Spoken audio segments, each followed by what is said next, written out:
My friends, you know probably the most serious problems we face in our state today, and certainly the number one responsibility of state government is in the field of public education. Not a record now of promises, but of performance. The Brewer administration last year adopted the greatest single education program in the history of our state, a program that was designed not to provide more money for education alone, but also more education for our money. A program designed to give to every child in Alabama an education equal to that which any child can obtain in any state in this nation. That's our goal, and we're going to reach it too.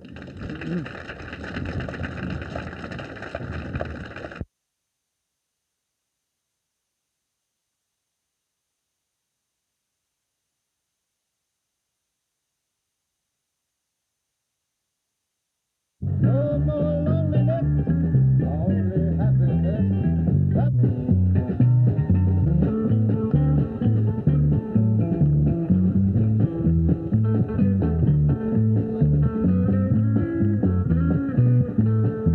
Are you for wireless? Yes, we're for wireless. We go keep your secret Alabama strong and glad to see. We say have made. Are you for wireless? Okay.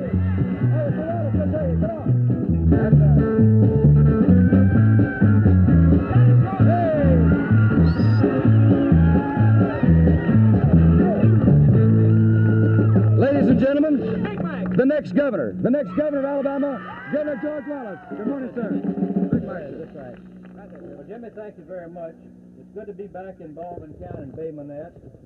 I hope, of course, that we can get through before the rain comes. But I'm very grateful that you are here. As I said, we're not going to stop. We're not going to quit. We're going to have good government right.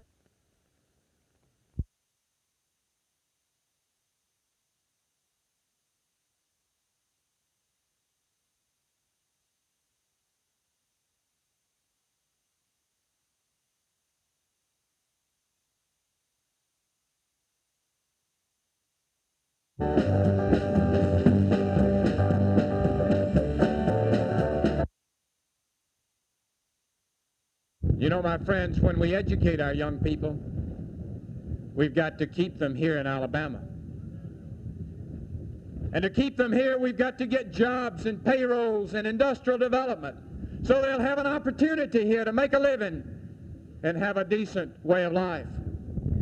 The Brewer administration in the last 2 years has brought over 50,000 new jobs to Alabama, $240 million in new paychecks to provide better opportunity for our people. And you know, the place where we need the jobs the most are in our small towns and in our rural communities, to keep people from having to move to the cities or to move outside our state to get jobs. Of the 28,000 new jobs we got last year, over 15,000 of them were in small towns and rural communities. Albert Brewer is going to continue to go to industrialists all across this nation and tell them the Alabama story. Sell our state. Tell them what we have here and invite them to come and invest their dollars in Alabama. It's going to mean a better way of life for all of us.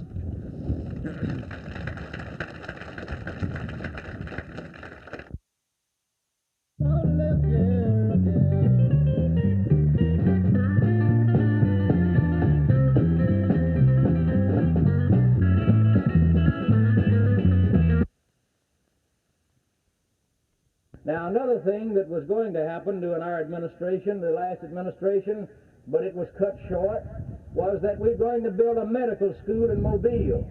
We're going to build one in Huntsville. We're going to build a 2-year one in Tuscaloosa, and we're going to build an expanded system in Birmingham, Alabama, because last year 800 young men and women wanted to go to medical school, but we only took 120. And as a result of that, sometimes you cannot even get a doctor. And the doctors themselves are overworked. And we don't have enough doctors in the small cities of Alabama. But they said you couldn't do this in the last administration, but I wish that we had accomplished it then. But we are going to accomplish it, and how are we going to pay for it? During my wife's administration, we said the banks don't pay interest on your state deposits. And for the first time, we acquired that. And today we have $5 million that's coming to the Treasury of Alabama as a direct result of a law enacted during my wife's administration. We're going to use that $5 million, which in my judgment will be increased to $8 million a year, to build and amortize these medical facilities so that we're going to train enough doctors by the end of this next 4 years that you're going to have doctors throughout the length and breadth of Alabama.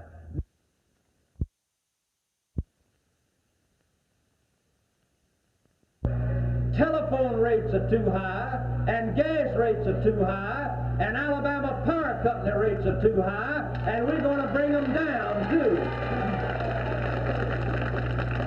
All that is in the interest of the cost of living. And I tell you what, they've been too high a long time, and they're going to come down. We're going to provide a busing system to every four-year college in Alabama, the same as we bus to the junior colleges. And we're going to have some of the junior colleges made four-year colleges so that every person in Alabama during the next 4 years will live within bus distance of a four-year college. And so if you have 5 children in your family that wants to go to college, you're going to be able to put them on a bus, and they can go to the college and come home in the afternoon and stay at home where it costs so much less. This is all in the interest of bringing down the cost of living in Alabama for the average citizen, and that has always been our desire, and that will continue to be our desire.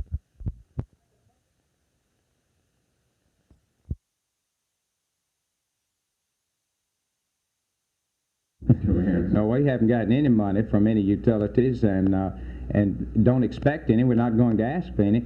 You know, those folks were, I haven't seen any of them lately. As a matter of fact, the last time I saw them was during a special session last year to talk with them officially, and I was not their number one friend by any means during the special session on education. And you will remember, those of you who were covering the legislature upstairs, they were united in their opposition to my education program, or at least to that aspect of the thing, and fought it bitterly all through the session.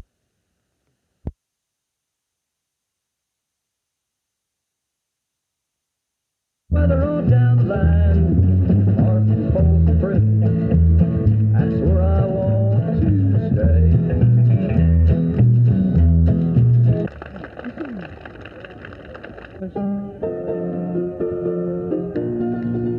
He's our kind of man, our kind of man. George Wallace is our kind of man. He tells it like it is, so all can understand. George Wallace is our kind of man. He's for Alabama, for Alabama. George Wallace is for Alabama.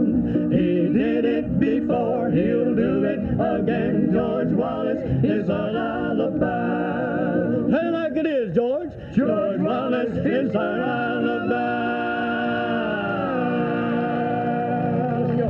We want Wallace. We want Wallace. We want Wallace. We want Wallace. Right? Governor Wallace, ladies and gentlemen. We would like you to back up just a little bit in front now, please.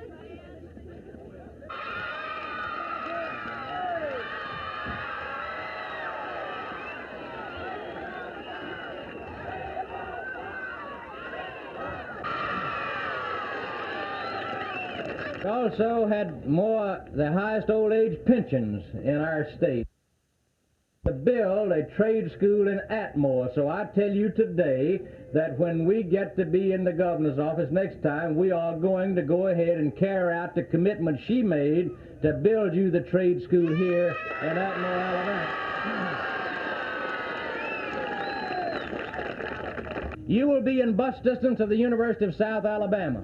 So if you have a child or children that cannot board away from home because of what it costs to send you, we're going to send a bus into Atmore and to Escambia County to bus that child to the University of South Alabama and back home in the afternoon, the same as we bus them to the junior colleges today in this state. And all of this is for the purpose of trying to cut out on the cost of living right here in Alabama because of the high tax load that the average citizen pays insofar as federal taxes are concerned. Thank you very much. Here's a little song that made Freddie Weller a lot of money. I don't suppose it'll do too much for us. It's called The Games People Play.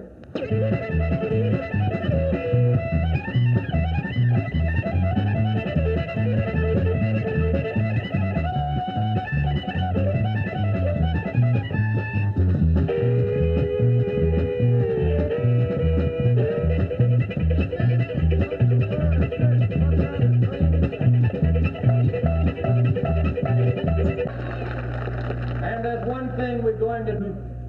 I can remember when I went in other parts of the country, they spat on you, they threatened you, they assaulted you. But now the same ones who did that in many instances are saying, you were right and we were wrong. And every liberal newspaper you read now, and the Time magazine and the Newsweek, when they talk about forced integration, what do they say? They say it won't work. Not only does Andalusia citizen, Cumberland County citizen say it won't work, the Time magazine now says it won't work, and the Newsweek, and the large newspapers throughout the country says it won't work. Well, we knew that years ago in Alabama. I'm not just going to claim as those who are more fortunate with more money. I can recall when I went off to school, my father died the first year, the first month I was in college.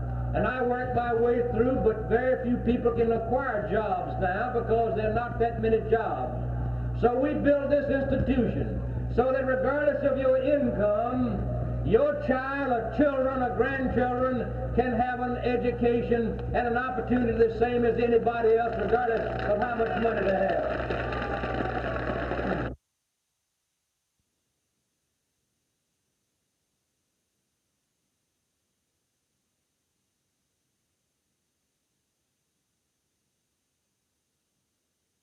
When you get it. And that's one reason. What was the result of our efforts when every utility's fighting me because I dare talk about utility rates, they against me. Every Humphrey supporter in Alabama is against me, including the chairman of the Democratic Executive Committee who had the rules changed last month to do what? You can't elect the electors anymore. You know, you elected electors in 1966, pledged to me, 68 pledged to me. They got up there and changed the rules that they're going to appoint the electors because they want to appoint them that will support Hubert Humphrey or whoever they nominate and not let you vote for them. And every one of those people are fighting me for governor of Alabama.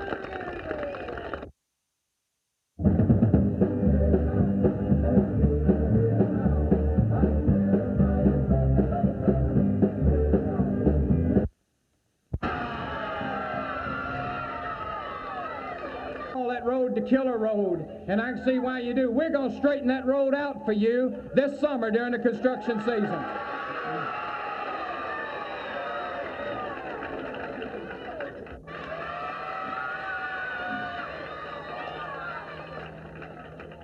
The first executive order I signed was an executive order creating a state carpool for it as we have here in Alabama. I don't believe, and you know, today in our society and even in our own state, we've got some of these people that deal in unscrupulous practices. We've got loan sharks that bleed the very lifeblood out of our people, particularly our less fortunate people. We've got a few fraudulent sellers of merchandise who will tell you anything to make a sale about their product and then they won't back it up. We're going to create a state agency in Montgomery where any citizen of our state who's abused by somebody like this, or some loan shark, or some fraudulent seller of merchandise, can go and get free assistance to get his situation straightened out. I think it's the least we can do for the people of Alabama, and I believe you want us to do it.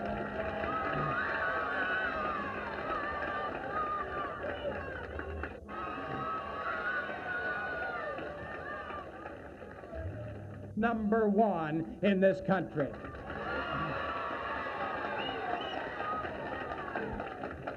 You don't hear much about law and order anymore. Alabama, George Wallace is our Alabama.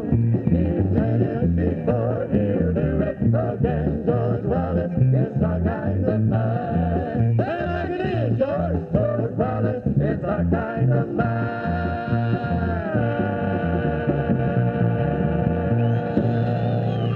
Have you enjoyed the Rangers? That's all right. Rangers. Bumper sticking out in the crowd, and his hand was up, picked up all the newspapers, and he had to pass them out to anyone that had them. That's why you take them home with you. But the bumper stickers on. Millions of people can help awaken the country. And I went up into Maryland, you remember, and Wisconsin, and I went to Indiana. And since I've been up there, and since I saw you last in this very spot, many things have happened. I've been spat upon, I've been assaulted, I've been threatened. Now,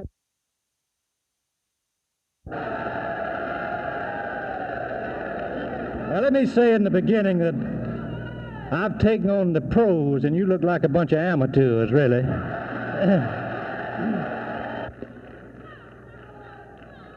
You know, the first breakthrough in education came in 1963, and we saw a... Well, I don't break out. We're trying to break through right now, but...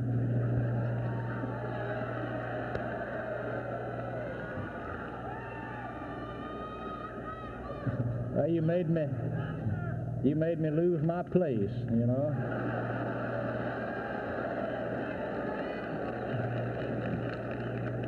There's nothing wrong with you either, but a good barber couldn't cure. Anyway, it was a revolutionary program and one of the best. We also, as I said a moment ago, started a College of General Studies. I tell you what, Emily Post wrote a book one time.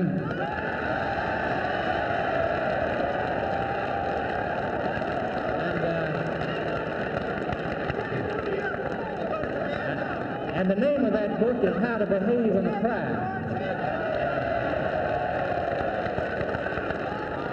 Might do for some of you to read it, you know, but don't matter.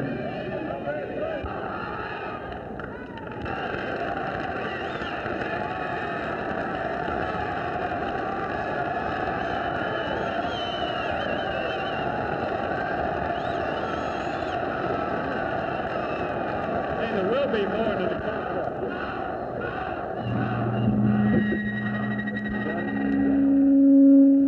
Let me say this, it's been a pleasure to be with you, and some of your actions tonight have helped me get a lot of votes in Alabama, so thank you very much.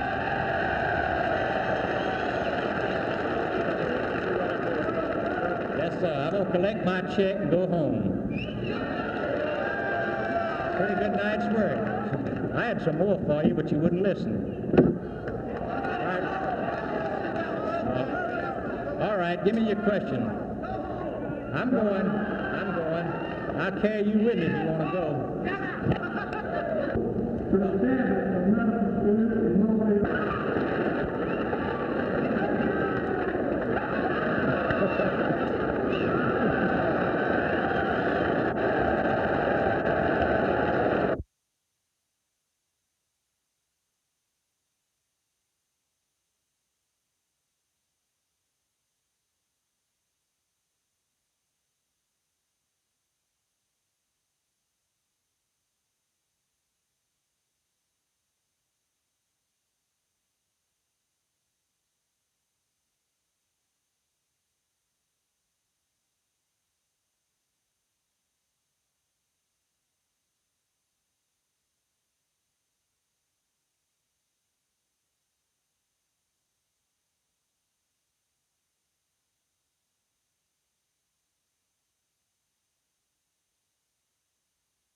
For the future.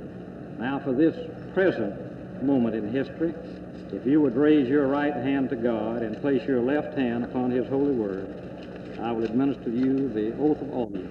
I, George Corley Wallace, I, George Corley Wallace, solemnly swear that I will support the Constitution of the United States I will support the Constitution of the United States and the Constitution of the State of Alabama and the Constitution of the State of Alabama so long as I continue a citizen thereof, and that I will faithfully and honestly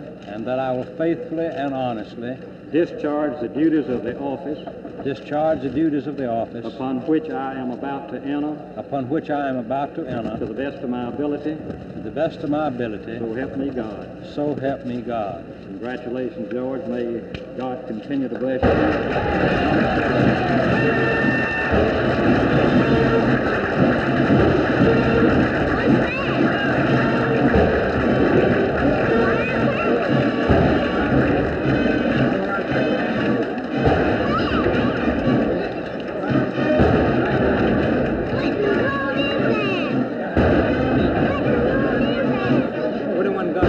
And that I will faithfully and honestly discharge the duties of the office upon which I am about to enter to the best of my ability, so help me God. Congratulations, Governor.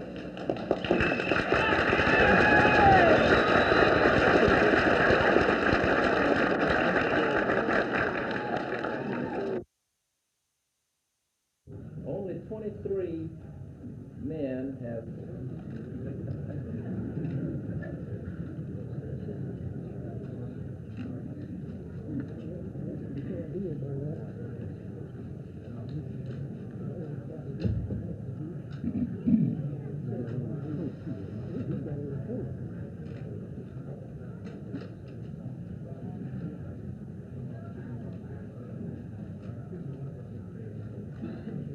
now that difficult job is finished, those persons who have a part on the program. Mr. Hamlet, place your left hand on the Bible. Raise your right hand. Say, I pronounce the name. I, Howell Heflin, Do solemnly swear that I will support the Constitution of the United States that I will support the Constitution of the United States and the Constitution of Alabama, and the Constitution of Alabama, so long as I remain a citizen thereof. so long as I remain a citizen thereof, And honestly and faithfully and that I will honestly and faithfully perform the duties of office perform the duties of the office upon which I am now about to enter, upon which I am now about to enter, to the best of my ability. to the best of my ability, So help me God. so help me God.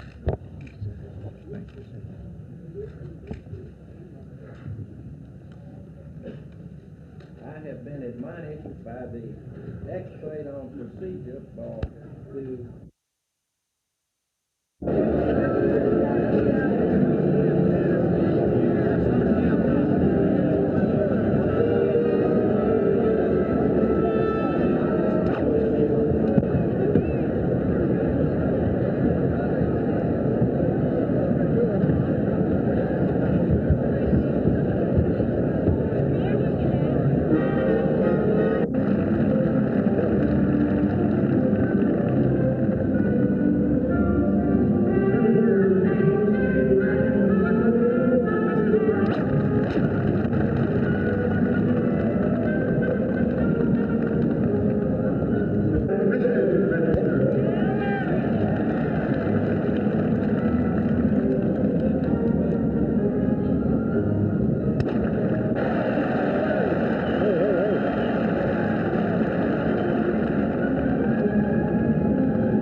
Well, Lieutenant, I have recommended that you constitute in this organizational session additional interim committees, and I do make that recommendation, to investigate utility rates. Automobile, to study and propose a solution to the problem of spiraling automobile liability insurance rates, and to recommend new sources of revenue for those departments where your fiscal study committee might show and determine that a financial crisis exists. The charge has already been made that the purpose of these interim committees is to impose new taxes on the people. In this connection, let me be clear, especially to my friends in the press. Any bill reaching my desk which imposes a direct tax on the people without submitting that issue to a vote of the people will be vetoed by me, your chief executive. If additional revenue is needed, there are sources available. I have confidence that you have the courage to investigate and to go into this, and that the members of your interim committee will discharge their duty in this regard.